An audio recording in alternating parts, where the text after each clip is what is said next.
أعوذ بالله من الشيطان الرجيم بسم الله الرحمن الرحیم۔ برادران اسلام، ارباب علم و دانش، سورۃ البقرہ کی آیت نمبر 282 کی تلاوت کرنے کی سعادت حاصل کی ہے۔ یہ آیت تو بہت لمبی ہے اور پورے قرآن میں سب سے بڑی آیت جو ہے وہ یہ آیت ہے، سورۃ البقرہ کی آیت نمبر 282۔ اس آیت میں اللہ تعالیٰ نے ایک دوسرے کے ساتھ معاملات کرنے کے احکامات نازل کیے ہیں کہ ایک دوسرے کے ساتھ کیسے معاملہ کرنا چاہیے۔ جہاں تک پاسبل ہوا آج وہاں تک ترجمہ کریں گے اور اس کی مختصر تفسیر، اور پھر بقیہ آیت کا انشاءاللہ کل کریں گے۔ جی، یا ایہا الذین آمنو، اے ایمان والو، اذا تداینتم، جب لین دین کرو تم، بدین ادھار، الی اجل مسمى، کسی وقت معین کا تک، فاکتبوا، تو اسے لکھ لیا کرو۔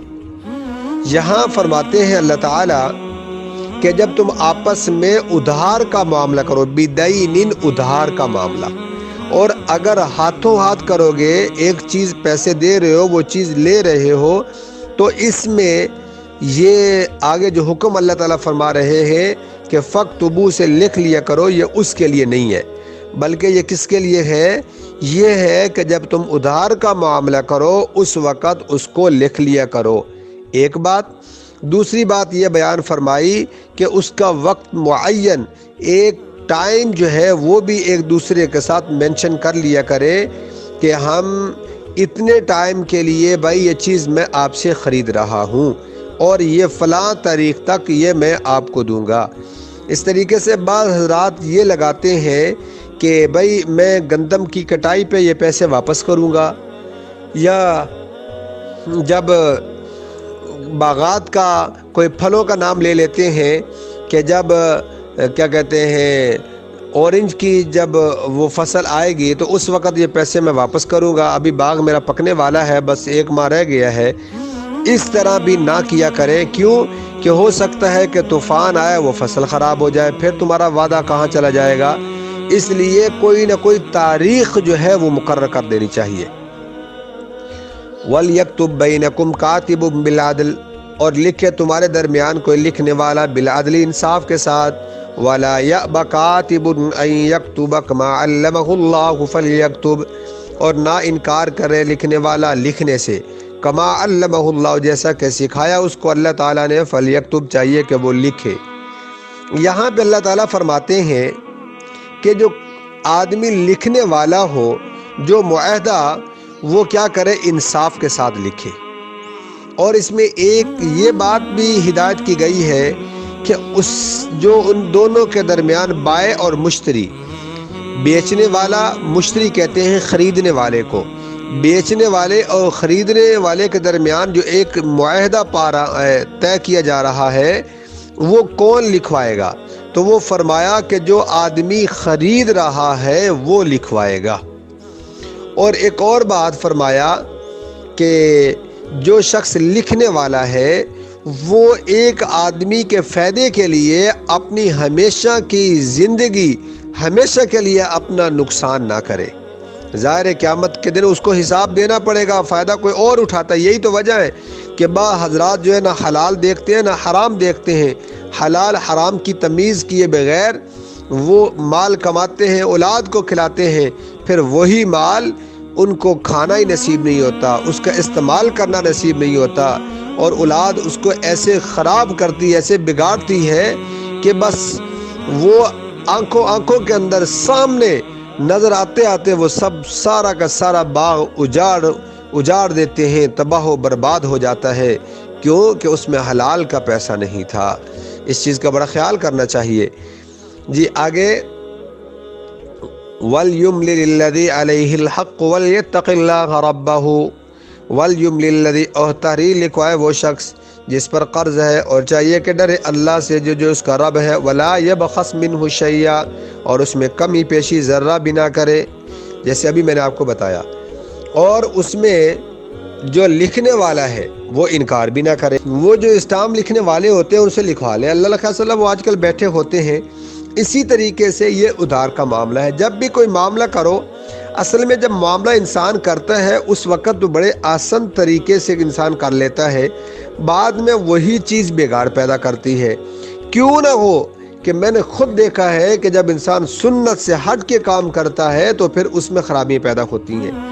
بہترین طریقہ یہ ہے کہ سنت کے مطابق کیا جائے، تاکہ انسان جس طرح وہ پہلے بات کر رہا ہے اور اس تحریر کے اندر اگر آپ سنت کے مطابق کریں گے تو وہی تعلق وہی چیزیں بعد میں بھی رہیں گی۔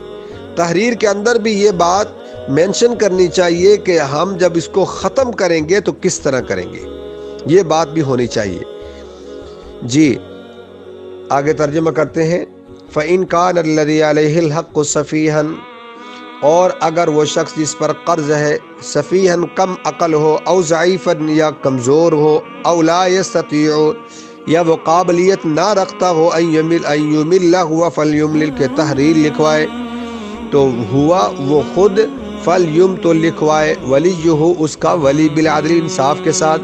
ایک چھوٹا آدمی ہے، اگر وہ تحریر لکھوا بھی نہیں سکتا، جا بھی نہیں سکتا، ظاہر ہے اس سے پتہ ہی نہیں ہے، تو اس کا جو ولی ہے، ولی کون ہوتا ہے؟ اس کا والدین ہے، اس کا ماں باپ ہے، اس کے بہن بھائی ہیں، اس کا چاچا ہے۔ اگر اس شخص جو ہے نا ان کے ولی ہے تو جو ولی ہے وہ اس کی جگہ پہ تحریر لکھوائیں گے، ولی جو ہو بالعدل انصاف کے ساتھ لکھوائیں گے، وہ بھی ڈنڈی وغیرہ نہیں ماریں گے۔ آگے وَاسْتَشْهِدُوا شَهِيدَيْنِ مِن رِجَالِكُمْ، اور گواہ بنا لو دو گواہ اپنے مردوں میں سے، فَإِن لَّمْ يَكُونَا، پھر اگر نہ موجود ہوں، رجلین دو مرد، فرجل ایک مرد، وامرأتان دو عورتیں، ایسے لوگوں میں۔ یہاں آگے یہ بھی بیان کر دیا کہ آپ گواہ بنا لیں۔ گواہ کیسے بنانے ہیں؟ فرمایا کہ دو مردوں کو گواہ بنا لیں، اور اگر دو مرد نہ ہوں تو ایسا کرے ایک مرد دو عورتیں ہوں۔ یہ بھی معلوم ہوا کہ عورت کی گواہی مرد کے مقابلے میں عادی ہوتی ہے، اس لیے فرمایا کہ دو مرد ہو یا ایک مرد اور دو عورتیں ہوں۔ ظاہر ہے کہ گواہ زیادہ ہوں گے کہ ایک آدمی جو گواہ ہے اس کو بھی مغالطہ ہو سکتا ہے، مسٹیک اس سے بھی ہو سکتی ہے، وہ بھی بھول سکتا ہے۔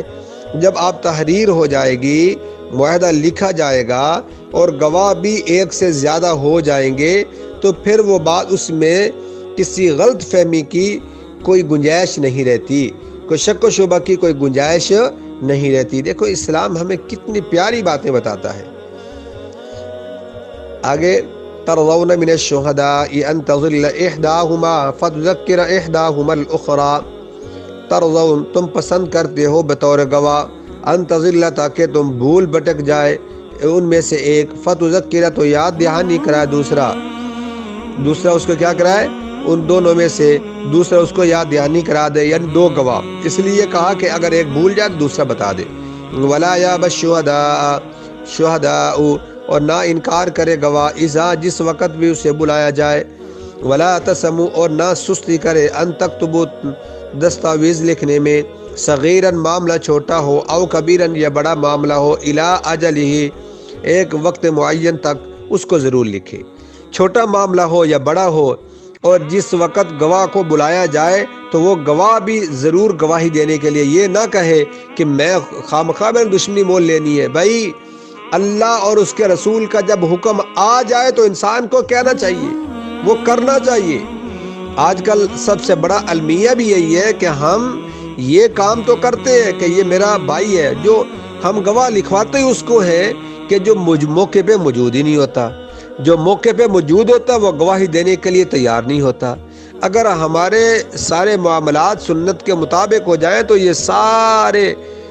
یہ آئے دن جو لڑائی جھگڑے ہوتے ہیں، آئے دن جو فتن و فساد پیدا ہوتے ہیں، اگر ہم اس پر عمل کرنے کی کوشش کر لیں تو یہ فوراً اس سے نافذ کرنے کے ساتھ آدھے تو ویسے ختم ہو جائیں گے، اور آدھے جب ہم انصاف کے ساتھ چلیں گے تو 1 ماہ 2 ماہ لگیں گے، یہ تقریباً ختم ہو جائیں گے۔ اس لیے کوشش کرنی چاہیے انسان اپنا ہر معاملہ قرآن و سنت کے مطابق کرے۔ ذالکم، یہ معاملہ چھوٹا ہو بڑا ہو، گواہی دینے والے کو جہاں وہ بلائے اس کو گواہی دینی چاہیے۔ تو اس لیے آگے کیا فرمایا، یہ ذالکم اقسط عند اللہ، یہ تمہارا ایسا کرنا اللہ کے زیادہ قریب ہے، یہ کیا ہے، زیادہ انصاف دہ ہے اللہ کے نزدیک۔